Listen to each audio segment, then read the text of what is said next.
사람은 모두 자신이 품고 살아가는 어떤 핵심 가치가 있습니다. 핵심 가치는 내가 생각하고 행동하는 기준이 됩니다. 예수님은 나는 길이요 진리요 생명이라고 말씀합니다. 길과 진리와 생명은 예수님이 핵심 가치를 이루기 위해 품은 마음입니다. 길은 삶의 방향이고요. 진리는 삶의 의미와 가치입니다. 생명은 우리가 살면서 맺어야 하는 열매입니다. 이 길과 진리와 생명은 모두 하나님과 연결됩니다. 길은 하나님께 나아가는 삶의 방향, 진리는 하나님이 우리에게 주신 삶의 가치, 생명은 하나님 나라에서 맺어야 하는 열매입니다. 그래서 예수님은 길과 진리와 생명이니 나로 말미암지 않고는 아버지께로 올 자가 없느니라. 길과 진리와 생명의 핵심 가치를 품을 때 하나님 아버지께 나아가는 삶을 살 수 있다는 겁니다. 여러분의 핵심 가치는 무엇입니까? 제가 교회를 개척하고 품었던 초창기의 핵심 가치는 승리였습니다. 큰 부흥을 바라지는 않았습니다.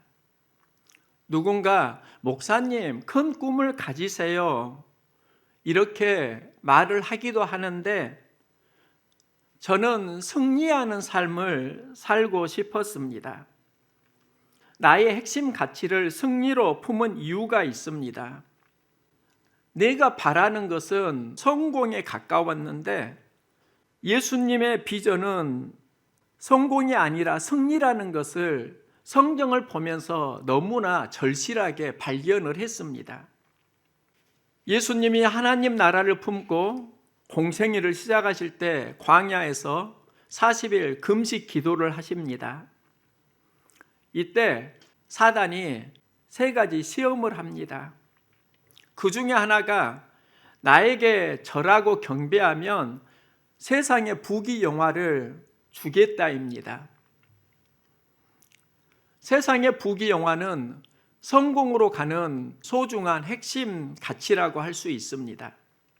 예수님은 그걸 거절하고 나는 하나님만 경배하고 섬기겠다 말씀합니다. 예수님의 핵심 가치는 부귀영화가 아니라 하나님이었고 비전이었습니다. 나도 성공보다는 승리하는 삶을 살자. 그러면서 그러면 승리가 무엇이지? 오늘은 승리가 무엇인가? 구체적으로 말씀 속에서 나누려고 합니다. 예수님은 나귀를 타고 예루살렘에 입성을 하시는데 이것을 승리의 입성이라고 합니다. 예루살렘은 하나님의 성전이고요. 오늘날 교회라고 할 수 있습니다. 교회는 건물의 의미도 있지만 하나님을 섬기는 우리 자신을 말하기도 합니다. 예수님이 예루살렘에 들어가시면서 보여주는 승리의 입성은 우리가 어떻게 교회를 섬겨야 하는가, 우리의 믿음이 어떻게 하나님 나라를 이루어 가야 하는가. 예수님은 예루살렘에 승리의 입성을 하실 때 제자들에게 말씀하시는데요. 매인 나귀와 나귀 새끼가 함께 있는 것을 보리니 풀어 내게로 끌고 오라. 승리의 입성을 하실 때 어린 나귀 새끼를 찾으십니다. 어떤 나귀인가? 매여 있는 나귀 새끼입니다.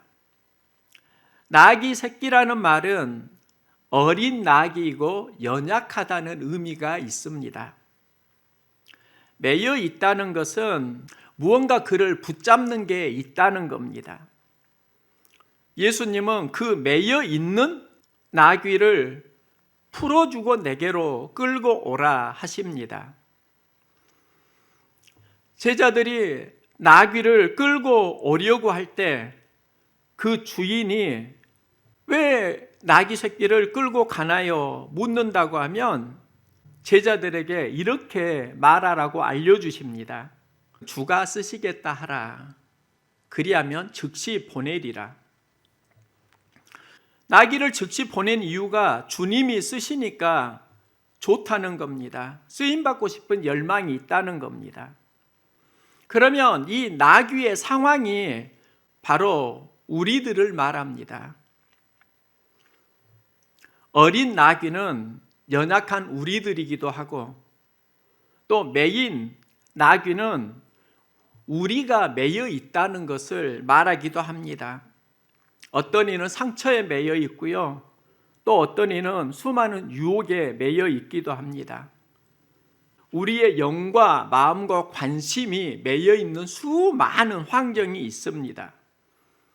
그런데 그런 상황 속에서도 그가 품고 있는 마음이 있습니다. 나 주님께 쓰임받았으면 좋겠다. 이 열망입니다. 이런 상황에서 우리가 어떻게 승리할 수 있는가? 주님은 그걸 보여주시는데요. 우리는 쓰임 받으려고 하면 기술이나 재능이 있어야 된다고 생각을 하기도 합니다. 그런데요, 승리하려면 가장 중요한 것은 태도입니다. 예수님은 승리의 입성을 하실 때 나귀를 타시는데요, 보통 승리의 입성을 왕이 할 때는 말을 탑니다. 말은 권위, 위엄, 힘을 상징합니다.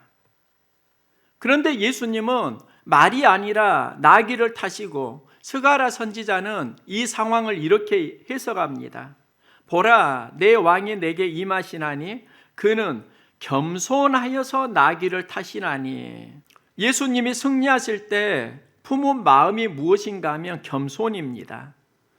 그러면 내가 진짜 승리하려고 하면 마음의 태도는 겸손을 품어야 합니다. 교만하면 승리할 수가 없습니다. 겸손이 무엇인가? 나귀는 예수님을 태우고 입성합니다. 예수님을 타는 게 아니라 예수님을 모시고 입성을 합니다. 나귀는 혼자 가지 않습니다. 예수님을 모시고 갑니다. 나귀는 자기 뜻대로 가지 않습니다. 예수님이 가시는 방향으로 갑니다. 말씀을 따라가는 것이 겸손입니다. 태도는 겸손해야 하고요, 그 겸손은 주님을 모시고 주님이 원하는 방향으로 나아가는 태도입니다. 그런데 우리가 왜 주님을 모시지 못하고 주님이 원하는 방향으로 나아가지 못할까?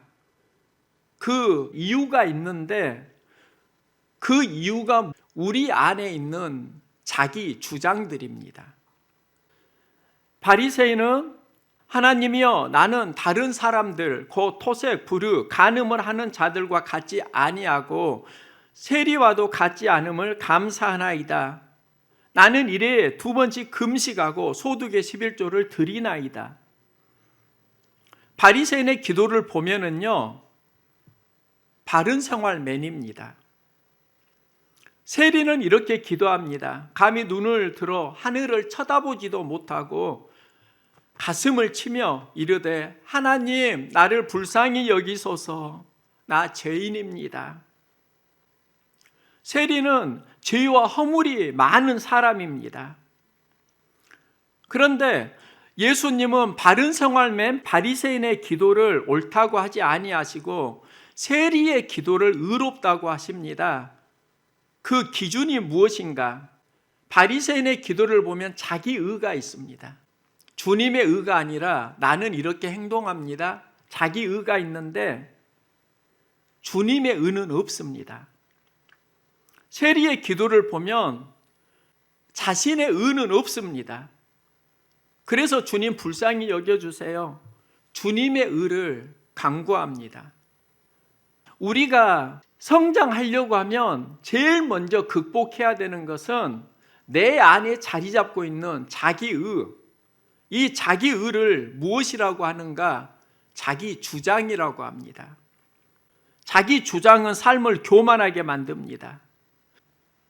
오늘 제가 겸손 특송을 했는데요. 제가 사랑의 동산에서 이 찬양을 하면서 많은 것들을 보고 느꼈습니다.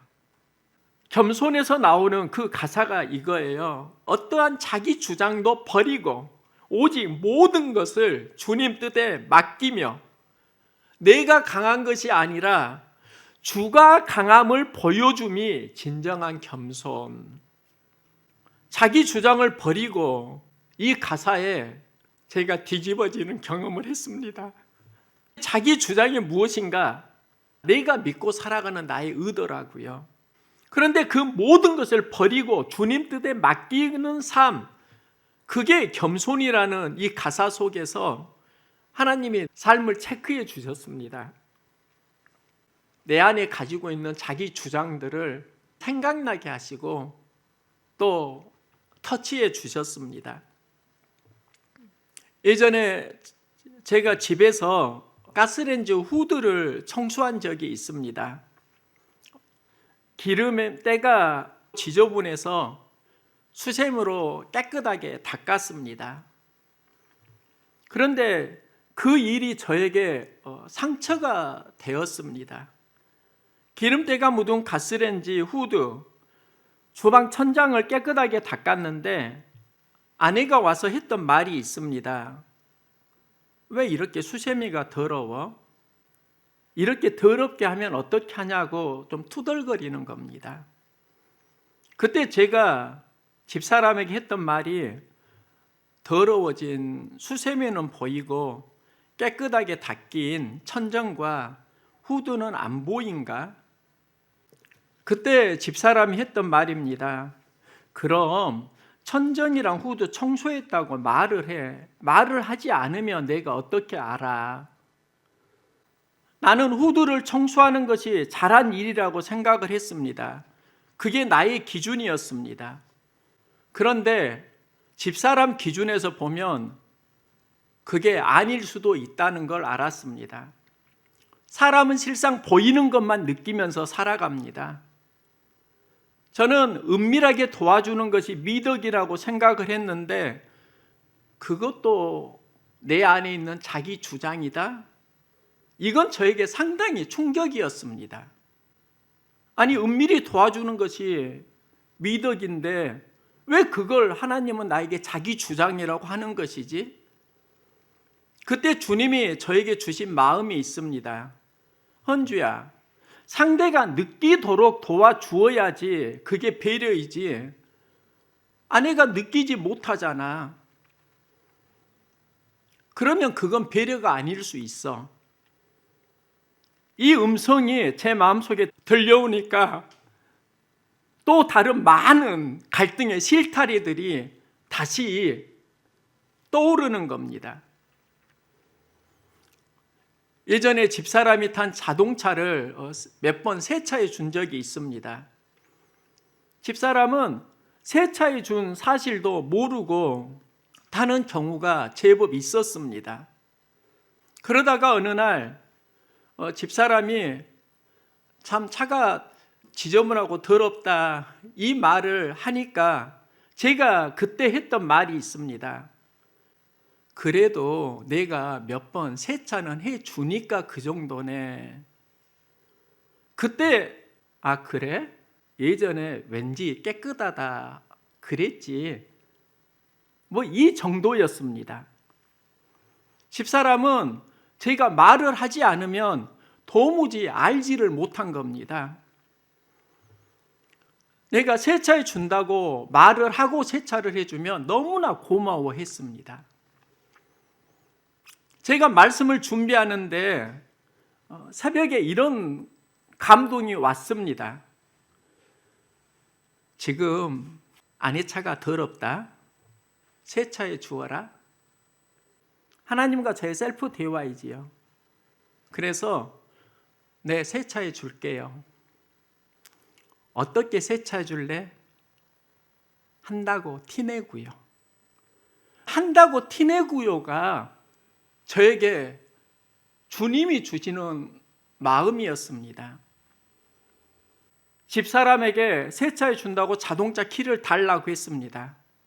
그러니까 참 고마워하면서 자동차 키를 주었습니다. 차 세차를 하는데요, 딸에게 전화가 왔습니다. 보통 딸은 빨리 가는데 그날 지금 학교 가야 되는데 아빠 차 태워줄 수 있어? 모처럼 그 말을 하니까 뭔가 급한 게 있나 보다. 그래, 바로 내려와. 그리고 딸을 차에 태우고 학교에 함께 등교하면서 딸에게 했던 말이 있습니다. 아빠가 조금 전에 엄마 차 세차해줬다? 예전에는 그냥 해줬는데 지금은 엄마한테 세차한다고 티 냈다? 잘했지? 그러니까 딸이 했던 말입니다. 그래, 아빠 했으면 했다고 티를 내. 그러면 엄마가 참 좋아하잖아. 그러면서 딸이 했던 또 하나의 말이 있는데요. 아빠, 내가 할게. 그 말도 많이 해줘. 그러면 엄마가 참 좋아할 것 같아. 내가 했어. 이 말만 하지 말고 이제는 내가 할게도 좀 해봐. 그 음성이 굉장히 마음에 주님의 음성으로 들려오더라고요. 그래, 내가 할게. 우리가 살아가면서 모두 다 자신이 가진 어떤 기준이 있습니다. 그 기준으로 상황을 보고 그만큼 느낍니다. 그것을 버리는 것을 자기 주장을 하지 말라. 자기 주장을 버리게 되면 무슨 일이 일어나는가? 그때부터 눈이 새롭게 열리고 상대가 원하는 것이 보이는 겁니다. 예전에 제 안에 좀 상처받은 말이 있습니다. 집사람이 저에게 당신이 나에게 해준 게 뭐가 있어? 마음이 상할 때 그 말을 하더라고요. 그 말은 나에게 엄청난 상처였습니다. 내 존재가 부정당하는 것 같은 그걸 느꼈습니다. 그 이유가 있습니다. 저는 나름대로 많이 했다고 하는데 그 말을 하니까 정말 억울하더라고요. 그러면서 내가 했던 일이 하나하나 생각이 나는데요. 제가 우리 집 5 식구 사는데 음식물 쓰레기 다 비워주고 있거든요. 재활용 쓰레기 그냥 제가 다 전담하고 있습니다. 게다가 시장을 봐서 많이 사기도 합니다. 텃밭도 제가 주도적으로 관리를 하고 있습니다. 그런데 인정받지를 못하고 해준 게 뭐가 있어? 이 말을 들을 때 그 말이 트라우마가 되어 있더라고요. 내 존재에 대한 거부가. 나름 노력했는데 어떻게 그런 말을 할 수 있지? 그러면서 자꾸 집사람이 참 내가 감당하기 어려운 십자가네. 그런데요, 아내의 말이 진실이라고 하더라고요.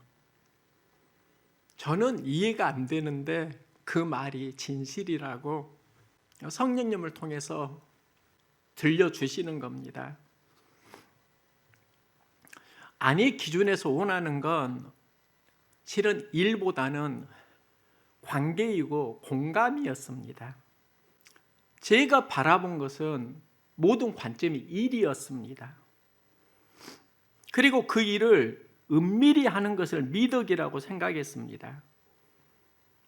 하지만 아내는 그걸 느끼지 못했고, 아내가 원하는 것은 그냥 힘들 때 좀 뒤에서 안아주는 것,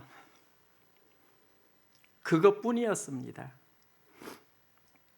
아내는 화날 때 그냥 안아주면 화가 풀려. 그 말을 저에게 몇 번 했습니다. 저는 아내가 힘들다고 투덜거리면 도리어 그 자리를 피했고요. 때로는 불편한 소리를 하면서 살아왔는데 주님은 그게 너에게 있는 자기 주장이야. 아내가 원하는 것을 하려고 얼마나 노력했니?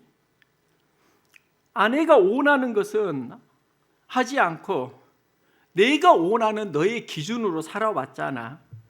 그게 자기 의 아니니? 이 마음을 들려주시는 겁니다. 그러니까 제가 가지고 있던 생각들이 다시 뒤집어지고요. 그러면서 내가 가지고 있던 나의 자기 주장들이 부서지니까 집사람에게 갑자기 미안해집니다. 사랑스러워집니다. 이제는 스킨십이 저절로 나오는 겁니다. 전에는 집사람을 거실에서 안아주는 게 좀 어색했고 또 마음이 허락되지 않았는데 그 모든 것이 자기 주장과 연결되어 있고 그걸 버리니까 뒤에서 안아주는 게 자연스러워졌습니다. 마음이 새로워지니까 집에서 집사람도 나 좀 안아줘, 그 말을 수시로 하고 있고요. 저도 나 좀 안아줘서 지금 많이 그렇게 하고 있습니다. 막내가 요즘 그런 걸 보면서 참 보기 좋다라고 이야기를 합니다. 예전에는 생각은 있는데 그게 잘 안 되었던 이유가 무엇일까? 내 안에 극복되지 않는 자기 주장의 쓴뿌리들이 있었는데요. 그 자기 주장이 하나님의 터치를 받으니까 저절로 되는 신비한 은혜를 경험하고 있습니다. 자기 주장을 버릴 때 새로운 눈이 열립니다. 감정이 바뀝니다. 관계가 좋아집니다. 예수님은 예루살렘에 나귀를 타고 승리의 입성을 하시는데요. 이 승리의 입성이 십자가에서 완성이 됩니다. 예수님이 십자가 앞에서 기도하실 때 받은 기도 응답이 영적으로 해석하면 자기 주장을 버리고입니다. 아버지여, 만일 아버지의 뜻이거든 이 잔을 내게서 옮기시옵소서. 그러나 내 원대로 마시옵고 아버지의 원대로 되기를 원하나이다. 내 원대로가 자기 주장입니다. 아버지의 원대로 되기를 원합니다. 자기 주장을 버리고입니다. 만일 내 원대로 되기를 원하나이다 이 기도를 했다고 하면 예수님은 승리할 수 없었습니다. 십자가를 감당할 수 없습니다.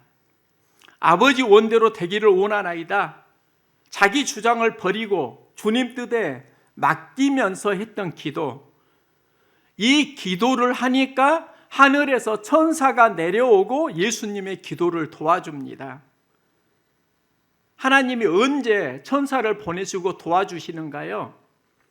자기 주장을 버리고 하나님의 뜻 앞에 무릎을 꿇고 나아가면은요, 하나님께서 돕는 천사를 보내주십니다.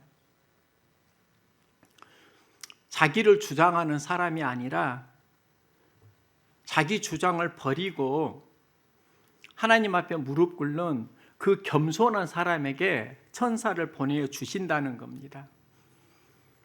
그리고 천사를 만난 예수님은 십자가를 감당할 힘을 얻고 용기를 얻고 십자가를 감당하고 하나님의 부활 생명을 우리에게 전해주십니다. 구원을 이루는 완성의 현장을 보면 자기 주장을 버리고의 영성이 있습니다. 요즘 기도하면 이상하게 사람마다 다르게 보이더라고요. 사람이 보이는 게 아니라 그 사람 속에 상처와 사연들이 구체적인 건 몰라요. 그런데 느껴지는 건 굉장히 많이 있습니다. 그 모든 사람 안에 있는 상처와 그 갈등들이 영적으로 자기 주장, 자기 의와 연결되어 있다는 것을 알게 되었습니다. 자기 기준으로 사니까 관계에서 상처가 있고 아픔을 경험한다는 겁니다. 그런데 만일 내 안에 있는 자기 주장을 버릴 수 있다고 하면 하나님께서는 새로운 경험을 하게 하십니다. 저의 기도 제목은 지금은 주님의 회복입니다. 여기서 받은 응답이 자기 주장을 버리고입니다. 자기 주장을 버리고 하나님이 주장하면 아픈 상처는 치료되고 삶은 회복됩니다. 자기 주장이 버려질 때 주님의 의가 살아나고 주님의 의가 살아날 때 우리가 은혜를 경험합니다. 은혜를 받기로 원하면 자기 주장, 자기 의를 버려야 합니다.